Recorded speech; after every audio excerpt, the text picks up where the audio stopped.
नीलेश शहर के उस प्रतिष्ठित रेस्टोरेंट में अपनी पत्नी नेहा के साथ अपने विवाह की दूसरी सालगिरह मनाने आया था।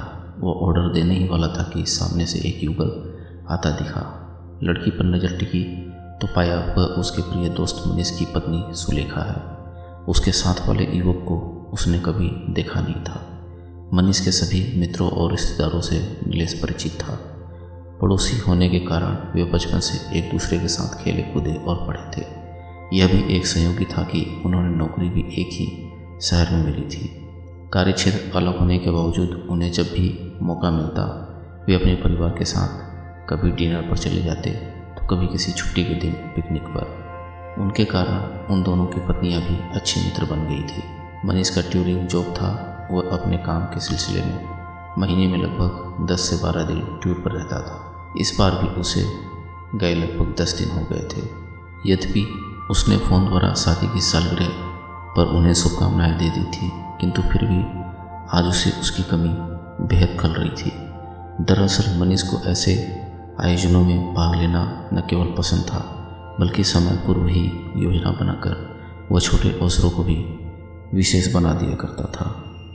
मनीष के न रहने पर नीलेश का मन कोई खास आयोजन करने का नहीं था, किंतु जब नेहा ने रात का खाना बाहर खाने का आग्रह किया तो वह मान गया और मना कर नहीं पाया।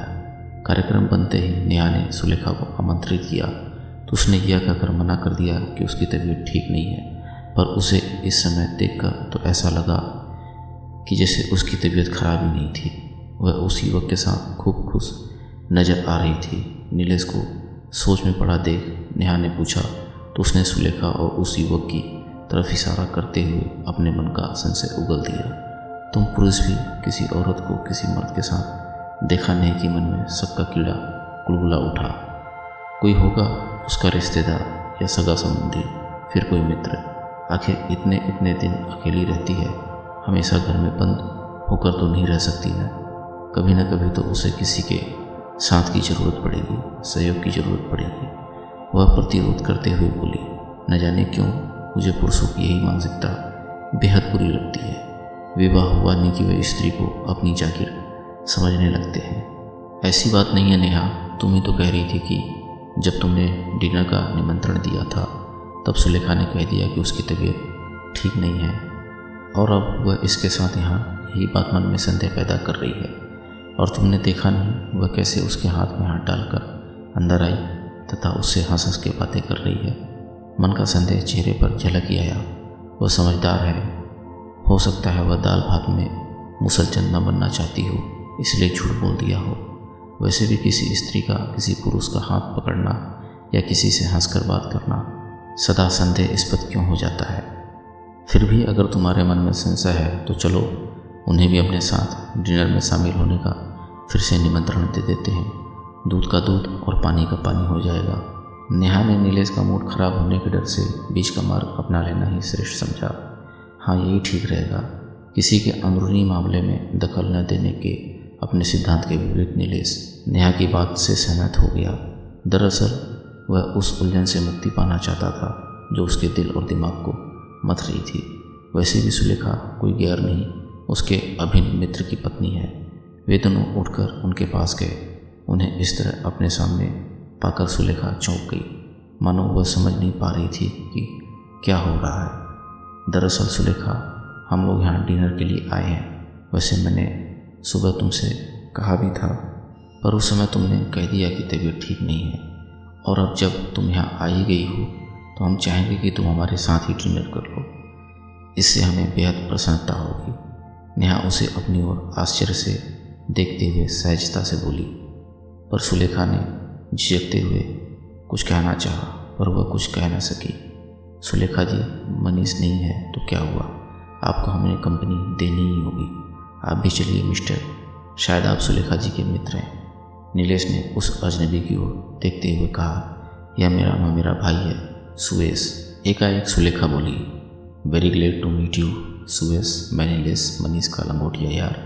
पर भाभी, आपने कभी इनके बारे में नहीं बताया।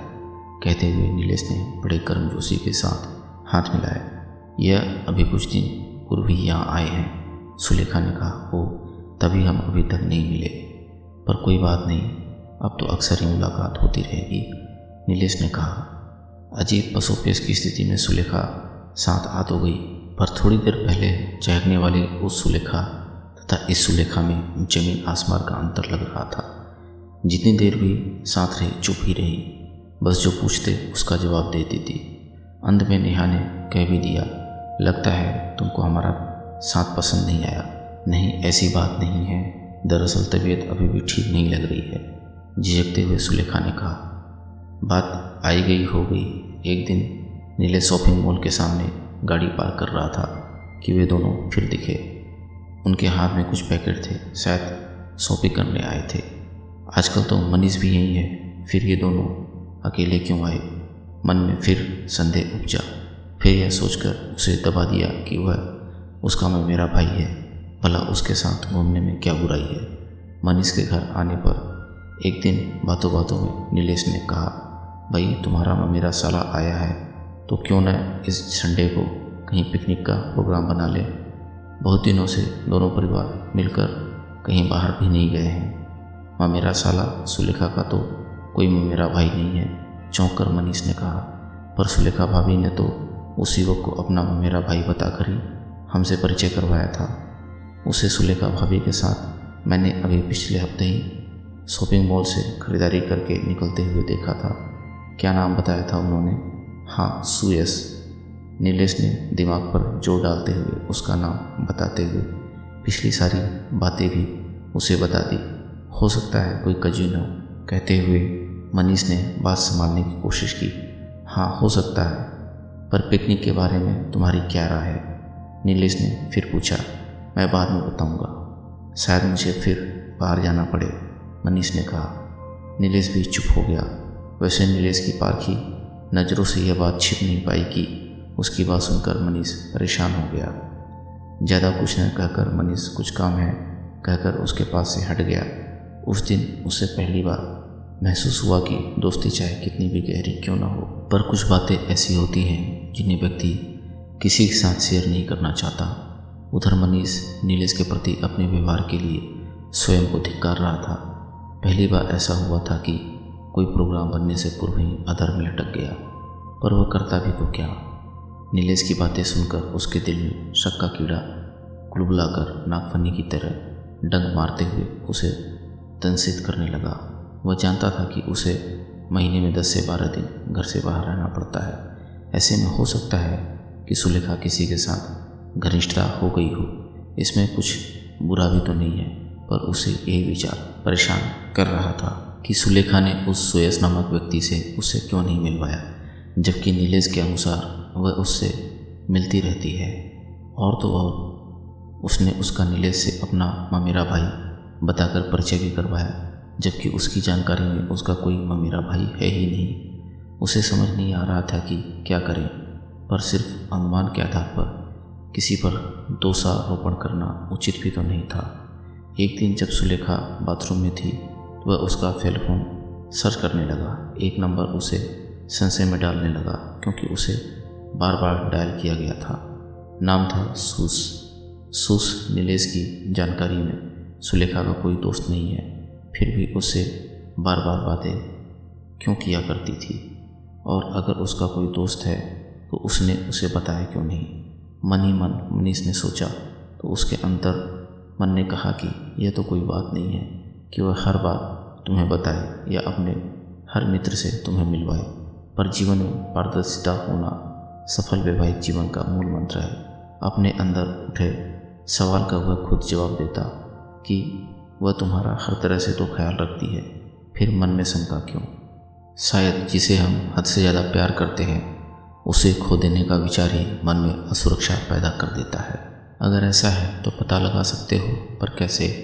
मन तर्क वितर्क में उलझा हुआ था। अचानक सूस और सुयश में उसे कुछ संबंध नजर आने लगा और उसने वही नंबर डायल कर दिया।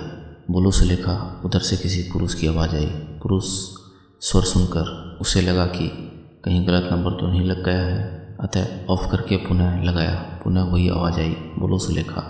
पहले फ़ोन काट क्यों दिया? कुछ गड़बड़ है क्या? उसे लगा नीलेश ठीक ही कह रहा था, सुलेखा उससे ज़रूर कुछ छिपा रही है, पर क्यों? कहीं सच में तो उसके पीठ पीछे उन दोनों में अभी वह ये सोच ही रहा था कि सुलेखा नहा कर आई। उसके हाथ में अपना मोबाइल देखकर बोली, कितनी बार कहा है मेरा मोबाइल मत छुआ करो। मेरे मोबाइल से कुछ नंबर डिलीट हो गए थे, उन्हीं को तुम्हारे मोबाइल से अपने में फिट कर रहा था। न जाने कैसे ये शब्द उसकी जुबान से फिसल गए। अपनी बात को सिद्ध करने के लिए वह ऐसा ही करने लगा जैसे उसने कहा था। इसी बीच उसने 2 आउटगोइंग कॉल को जो सुस को करे थे उन्हें डिलीट कर दिया, जिससे अगर वह सर्च करे तो उसे पता न चले। अब संदेह बढ़ गया था, पर जब तक सच्चाई की तह में नहीं पहुंच जाए तब तक वह उससे कुछ भी कहकर संबंध बिगाड़ना नहीं चाहता था। उसकी पत्नी का किसी के साथ गलत संबंध है तथा वह उससे चोरी छिपे मिला करती है, यह बात भी वह सह नहीं पा रहा था। न जाने उसे ऐसा क्यों लगने लगा कि वह नामर्द तो नहीं है। तभी उसकी पत्नी को उसके अलावा भी किसी अन्य के साथ की आवश्यकता पड़ने लगी है। तुम इतने दिन बाहर टूर पर रहते हो, अपने एकाकीपन को भरने के लिए सुलेखा किसी के साथ की चाह करने लगे तो इसमें बुराई क्या है? अंतर्मन में पुनः प्रश्न किया। बुराई संबंध बनाने में नहीं बल्कि छिपाने में है। अगर संबंध पाक साफ है तो छिपाना क्यों और किस लिए? शायद इसलिए कि तुम ऐसे संबंध को स्वीकार न कर पाओ, सदा संदेह से देखते रहो। क्या मैं तुम्हें ऐसा लगता हूँ? नए जमाने का हूँ, स्वस्थ दोस्ती में कोई बुराई नहीं है, सब कहने की बात है। अगर ऐसा होता तो तुम इतने परेशान न होते। सीधे सीधे उससे पूछ नहीं लेते। पूछने पर मन का शक सच निकल गया तो सह नहीं पाऊंगा। अगर गलत निकला तो क्या मैं उसकी नज़रों में गिर नहीं जाऊंगा? जल्दबाजी क्यों करते हो? शायद समय के साथ कोई रास्ता निकल ही आए। हाँ, यही ठीक रहेगा। इस सोच ने तर्क वितर्क में डूबे मन को ढाढ़स बनाया। उनके विवाह को 10 महीने हो चले थे। वह अपने पीएफ में उसे नॉमिनी बनाना चाहता था। उसके लिए सारी औपचारिकताएं पूरी कर ली थी, बस सुलेखा के साइन करवाने बाकी थे। एक LIC भी खुलवाने वाला था, पर इस एपिसोड ने उसे बुरी तरह हिला कर रख दिया। अब उसने सोच समझकर कदम उठाने का फैसला कर लिया। यद्यपि सुलेखा पहले की तरह सहज सरल थी, पर मनीष के मन में पिछली घटनाओं के कारण हलचल मची हुई थी। एक बार सोचा कि किसी प्राइवेट डिटेक्टिव को तैनात कर सुलेखा की जासूसी करवाए, जिससे पता चल सके कि वह कहाँ, कब और किससे मिलती है। पर जितना वह इस बारे में सोचता, बार बार उसे यही लगता कि ऐसा करके वह अपनी निजी जिंदगी को सार्वजनिक कर देगा। आखिर ऐसी संदेहास्पद जिंदगी को कोई कब तक बिता सकता है? अतः पता तो लगाना ही पड़ेगा, पर कैसे समझ नहीं पा रहा था।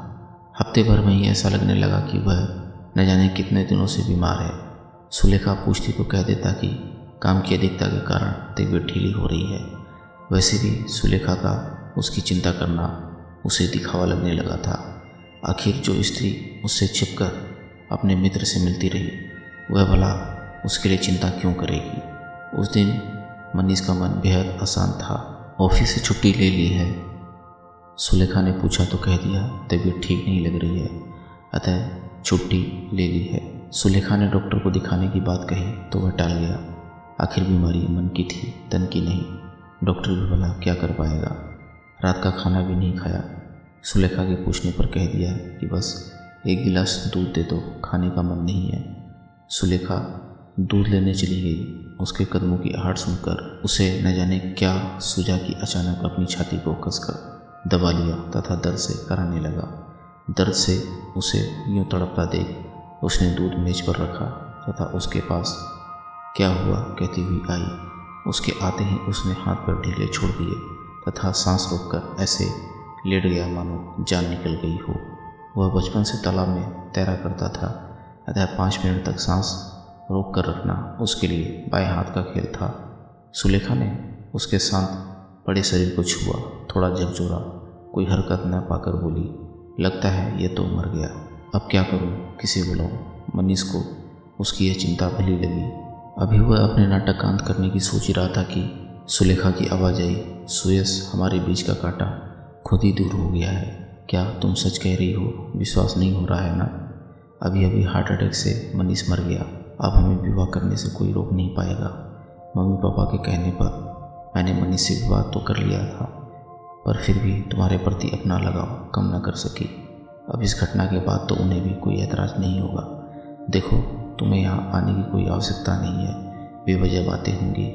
मैं नीलेश भाई साहब को इस बात की सूचना देती हूँ, वह आकर सब संभाल लेंगे। आखिर कुछ दिनों का शौक तो मुझे मनाना ही पड़ेगा, तब तक तुम्हें सब्र करना होगा। बातों से खुशी झलक रही थी। पहले दूध पी लूँ, फिर पता नहीं कितने घंटों तक कुछ खाने पीने को ना मिले। बड़बड़ाते हुए सुलेखा ने दूध का गिलास उठाया और पास पड़ी कुर्सी पर बैठकर पीने लगी। मनीष सांस रोके यह सब देख रहा था, सुनता और कुटता रहा। दूध पीकर वह उठी और अब नीलेश को फ़ोन कर देना ही चाहिए। उसे फ़ोन मिला ही रही थी कि मनीष उठकर बैठ गया। तुम जिंदा हो? उसे बैठा देखकर अचानक सुलेखा के मुंह से निकला। तो क्या तुमने मुझे मरा समझ लिया था? मनीष बोला, डार्लिंग, मेरे शरीर में हलचल नहीं थी, पर दिल तो धड़क रहा था। लेकिन खुशी के अतिरेक में तुम्हें न भी देखने या धड़कन सुनने का भी ध्यान नहीं रहा। तुमने ऐसा क्यों किया सुलेखा? जब तुम किसी और से प्यार करती थी तो मेरे साथ विवाह क्यों किया? तो क्या तुमने सब सुन लिया? कहते हुए वह दम से बैठ गई। हाँ, तुम्हारी सच्चाई जानने के लिए मुझे यह नाटक करना पड़ा था। अगर तुम उसके साथ रहना चाहती थी तो मुझसे एक बार कहा होता, मैं तुम दोनों को मिला देता। पर छिप छिप कर उससे मिलना क्या बेवफाई नहीं है? 10 महीने मेरे साथ एक ही कमरे में मेरी पत्नी बनकर गुजारने के बावजूद आज अगर तुम मेरी नहीं हो सकी तो क्या गारंटी है कल तुम उससे भी मुंह नहीं मोड़ लोगी?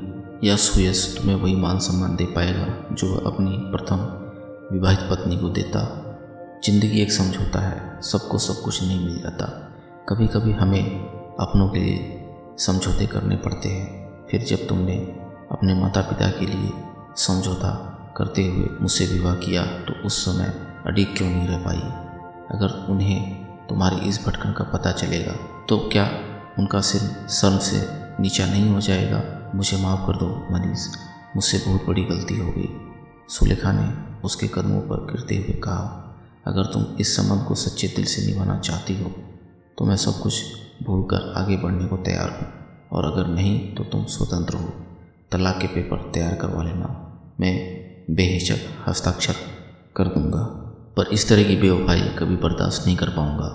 उसी समय सुलेखा का मोबाइल खनखना उठा। सुयश, आइंदा से तुम मुझे न तो फ़ोन करना न मिलने की कोशिश करना। मेरे वैवाहिक जीवन में दरार डालने की कोशिश अब मैं बर्दाश्त नहीं करूंगी। कहते हुए सुलेखा ने फ़ोन काट दिया तथा रोने लगी।